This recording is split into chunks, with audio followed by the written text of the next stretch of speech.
Where do we stand? हमारे पर भी टैरिफ लगे हैं, मैं कहीं पर पढ़ रही थी $1.4 बिलियन का नुकसान हो सकता है, लेकिन इसके साथ साथ एक नए मौके भी, नए एवेन्यूज भी पाकिस्तान के लिए खुल सकते हैं। देखिए, मैं समझता हूँ पाकिस्तान अगर इसको प्रॉपरली अपने आप को प्लान कर ले तो इस वक्त बहुत बड़ी विंडो ऑफ अपॉर्चुनिटी है।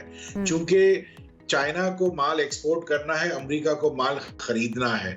चाइना से पाकिस्तान बहुत दूर नहीं है। चाइना पाकिस्तान जो है उसके लिए टेक्नोलॉजी ट्रांसफर और उसके लिए एक बहुत बड़ा हब बन सकता है कि पाकिस्तान से चीजें बने और अमेरिका एक्सपोर्ट हो जाए। क्योंकि अमेरिका और पाकिस्तान में कोई इतना ज्यादा टैरिफ का इशू नहीं है, बट उससे पाकिस्तान को एक बहुत बड़ा फायदा हो सकता है। हमारे टेक्सटाइल सेक्टर को बहुत बड़ा फायदा हो सकता है, हमारे आईटी सेक्टर को बहुत बड़ा फायदा हो सकता है और हमारे एग्रीकल्चर सेक्टर को भी बहुत बड़ा फायदा हो सकता है।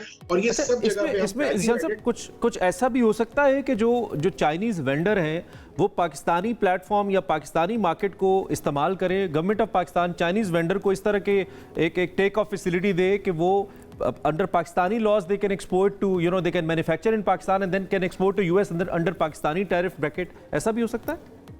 यकीनन यही जो मैं आपको टेक्नोलॉजी ट्रांसफर और इससे फायदा उठाने की बात कर रहा हूँ, तो हो ये सकता है कि पाकिस्तान में जो है वो प्रोजेक्ट्स लगे और पाकिस्तान में चाइनीज आके काम करें और यहाँ से मेड इन पाकिस्तान के तौर पे वो चीजें एक्सपोर्ट हो।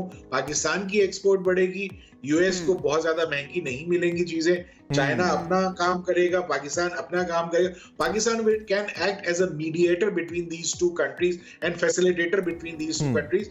और पाकिस्तान के लिए तो बहुत ही ज्यादा मैं समझता हूँ कि फायदा हो सकता है, प्रोवाइडेड हम अपना इंफ्रास्ट्रक्चर कर लें, प्रोवाइडेड हम अपना यहाँ का जो बॉटलनेक्स हैं जो आईटी सेक्टर में उसको ठीक कर लें, प्रोवाइडेड हम ठीक है। मतलब मौके से फायदा उठाया जा सकता है अगर ठीक तरीके से मैनेज किया जाए। ठीक है।